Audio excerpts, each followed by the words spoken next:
आखिर कैसे एक दुष्ट राजा अपनी ही सुंदर पुत्री को देखकर उस पर फिदा हो गया और काम वासना में अंधा होकर उससे विवाह करने की ठानी।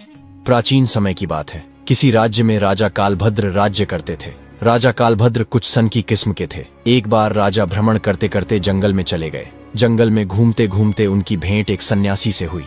वह सन्यासी एक पाखंडी था। राजा साधु संतों पर बहुत भरोसा करते थे। उस सन्यासी को देखकर राजा के मन में कुछ जिज्ञासा उठी। राजा ने सन्यासी को अपना परिचय दिया और पूछने लगे, हे बाबा, आप बहुत ज्ञानी मालूम पढ़ते हैं। मेरी रानी इस समय गर्भवती है। मैं जानना चाहता हूं कि उनकी कोख से पुत्र होगा या पुत्री। सन्यासी ने कहा, राजन, मैं यह तो नहीं जानता कि तुम्हारी रानी की कोख से पुत्र होगा या पुत्री, पर इतना जरूर कह सकता हूं कि अगर तुम्हारी रानी ने किसी पुत्री को जन्म दिया तो तुम्हारा सर्वनाश हो जाएगा। सन्यासी की यह बात सुनकर राजा बड़ा भयभीत हो गया।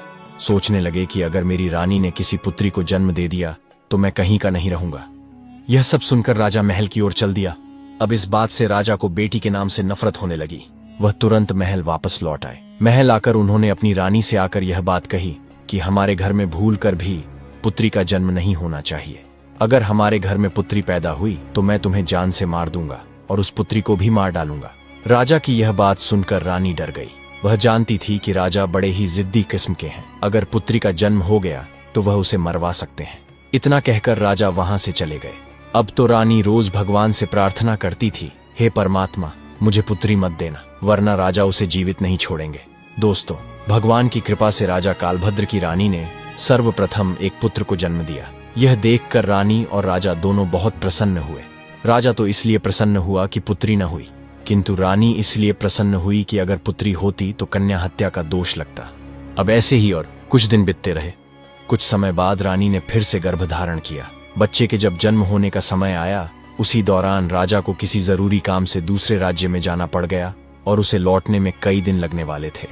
जाने से पहले राजा ने अपनी रानी से कहा था, यदि तुम्हारी गर्भ से बेटी का जन्म हो तो उसे मरवा देना, मैं बेटी की सूरत नहीं देखना चाहता। यह सब कहकर राजा चला गया था, लेकिन इसी दौरान रानी ने एक पुत्री को जन्म दिया। इस बात का डर वही हो गया। बेटी को देखकर रानी घबराई। सोचने लगी कि राजा के आदेश के अनुसार बेटी की हत्या करनी पड़ेगी। ये निंदनीय काम मैं कैसे करूंगी? मैं एक माँ हूँ और मेरे लिए जितना मेरा पुत्र प्यारा है उतनी ही बेटी प्यारी है। अब तो बेटी को देखकर रानी एकदम से रोने लगी और कहने लगी, हे भगवान, अब मैं क्या करूं? कन्या हत्या का पाप बहुत बड़ा होता है। रानी बहुत बड़े धर्म संकट में फंस चुकी थी। रानी को रोते हुए देखकर उनकी जो दासी थी वह उनके पास आई और पूछने लगी, महारानी जी, घर में पुत्री हुई है, ये तो बड़े ही सौभाग्य की बात है, पर आप तो बैठी रो रही हैं, इसका क्या कारण है? क्या कोई अनहोनी हो गई? रानी बोली, हे दासी, वास्तव में जो नहीं होना चाहिए था वही तो हो गया। तब रानी ने दासी को पूरी बात बता दी कि हमारे महाराज ने इस कन्या को मारने का आदेश दिया है। अब आप ही बताइए कि मैं इस मासूम बच्ची की जान कैसे ले सकती हूँ। तब दासी ने रानी से कहा, हे रानी साहिबा, आप चिंता मत कीजिए। आप राजा से कह दीजिए कि आपने बेटी को मारवा दिया है। मैं आपकी बेटी को सबके सामने मारने के लिए ले जाऊंगी, पर मैं इसे मारूंगी नहीं, बल्कि इसे पाल लूंगी। और यदि कोई पूछेगा तो मैं कह दूंगी कि यह बच्ची मेरी भतीजी है। इससे इस बच्ची की जान भी बच जाएगी और राजा की नजरों से दूर भी हो जाएगी। इसके पालन पोषण को लेकर आप निश्चिंत रहो, मैं इसे अपनी बेटी की तरह पालूंगी। यह सुनकर रानी को बड़ी खुशी हुई। वह सोचने लगी कि यह बेटी भले ही मुझे देखने को न मिले, लेकिन कम से कम वह जीवित तो रहेगी। तब रानी ने बड़े उदास मन से कुछ धन आभूषण अपनी पुत्री के पालन पोषण के वास्ते उस दासी को दे दिए और दासी से रानी ने कहा, हे दासी, मैं आपका यह एहसान जिंदगी भर कभी नहीं भूलूंगी। जब तुम्हारे लिए धन की जरूरत पड़ेगी तो मैं तुम्हें इससे भी अधिक दौलत दूंगी, लेकिन मेरी पुत्री का यह सच कभी खुलने मत देना। इतना समझाने के बाद रानी ने अपनी उस पुत्री को दासी के हवाले सौंप दिया और धीरे धीरे पूरे राज्य में और महल में यह खबर फैला दी कि दासी ने वह बच्ची लेकर जाकर मार दिया और उसे जमीन में दफना दिया। इधर क्या हुआ?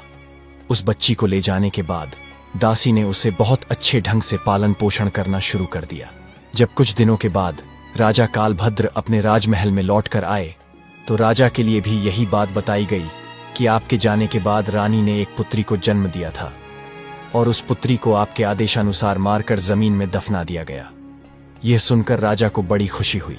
इधर दासी उस बच्ची को अपनी भतीजी बताकर पालने लगी और जब भी रानी को उस बच्ची को देखने की इच्छा होती थी तो वह उसे लेकर राजमहल चली आती थी।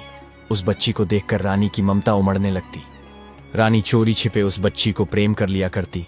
पुत्री को देखकर रानी को बड़ा सुकून मिलता था। वह जब जब चाहती दासी को धन, वस्त्र और आभूषण दे दिया करती थी। इधर रानी के आदेश के अनुसार उस दासी ने पुत्री की परवरिश में किसी प्रकार की कमी नहीं छोड़ी। ऐसे ही समय बीतता गया। जो पुत्री रानी ने दासी के हवाले की थी, वह धीरे धीरे बेटी बड़ी होने लगी और जवान हो गई। राजमहल में उसका पालन पोषण नहीं हुआ। वह एक गरीब दासी के घर में पली बड़ी थी, पर फिर भी वह एक सुंदर राजकुमारी जैसी दिखती थी। जब वह जवान हो गई तो दासी ने उसे राजमहल ले जाना बंद कर दिया। वह पूरे दिन दासी के घर में ही रहती थी। एक दिन की बात है, राजा कालभद्र अपने नगर का भ्रमण कर रहे थे। जब उनकी सवारी उसी दासी के घर के सामने से होकर निकली तो वह कन्या अपनी छत पर नहाकर अपने केश सुखा रही थी। रूपवती तो वह थी ही, उस समय और भी अधिक सुंदर प्रतीत हो रही थी। रथ पर बैठे राजा कालभद्र की अचानक उस कन्या पर नजर पड़ी।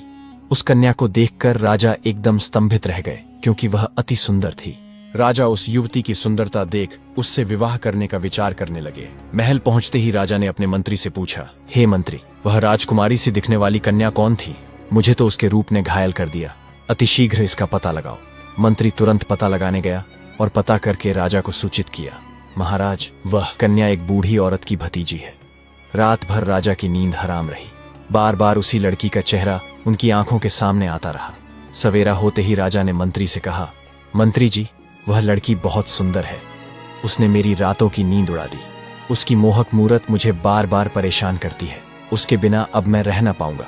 एक काम करो, कुछ लोगों को साथ ले जाकर तुम उस बूढ़ी औरत के घर जाओ और उस लड़की के साथ मेरी शादी की बात करो। उसी दिन राजा के कहने पर मंत्री अपने कुछ सैनिकों के साथ उस बूढ़ी औरत के घर गया और दासी से कहा कि हमारे राजा साहब आपकी पुत्री से विवाह करना चाहते हैं और आपकी पुत्री को राजा साहब अपनी रानी बनाना चाहते हैं। मंत्री के मुख से ऐसे शब्दों को सुनने के बाद दासी के एकदम से होश उड़ गए। वह मन ही मन सोचने लगी, हे भगवान, यह कैसा अनर्थ होने जा रहा है। आखिर अब मैं क्या करूं? वह कन्या तो उसी राजा की पुत्री है और राजा इस बात को नहीं जानता है। उसी समय उस बूढ़ी मां ने साफ इनकार करते हुए कहा, भाई, मैं एक गरीब स्त्री हूं।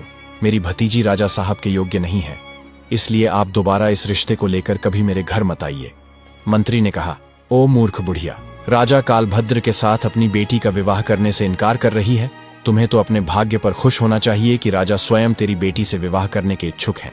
मंत्री के बार बार कहने पर भी उस बूढ़ी औरत ने राजा के साथ अपनी बेटी का विवाह करने से साफ इनकार कर दिया। हारकर मंत्री वापस महल चला गया और राजा को सारी बात बताई कि वह बूढ़ी औरत अपनी बेटी का विवाह करने से इनकार कर रही है। अगली सुबह राजा ने उस बूढ़ी औरत को लालच देने का निश्चय किया। उसने कुछ सैनिकों को सोना चांदी लेकर उस बूढ़ी औरत के घर भेजा ताकि वह विवाह के लिए तैयार हो जाए, लेकिन वह बूढ़ी औरत फिर भी राजी नहीं हुई। फिर से मंत्री महल लौट आया और राजा को सारी बात बताई। अब यह सब सुनकर राजा बहुत गुस्से में आ चुका था। राजा ने उसी समय हुक्म दे दिया कि उस बूढ़ी औरत को तुरंत पकड़कर हमारे दरबार में लाओ। हुक्म पाकर राजा के सिपाही तुरंत उस दासी के घर गए और उसे बंदी बनाकर लेकर आए। बंदी बनाने के बाद दरबार में लाकर उस बूढ़ी औरत की खूब पिटाई की गई। सैनिकों की मार वह बूढ़ी बर्दाश्त नहीं कर पाई। कोड़ों की मार पर ढहते ही बूढ़ी औरत राजा के समक्ष चीखते हुए गिर पड़ी और उसने सारी सच्चाई बता दी। वह हाथ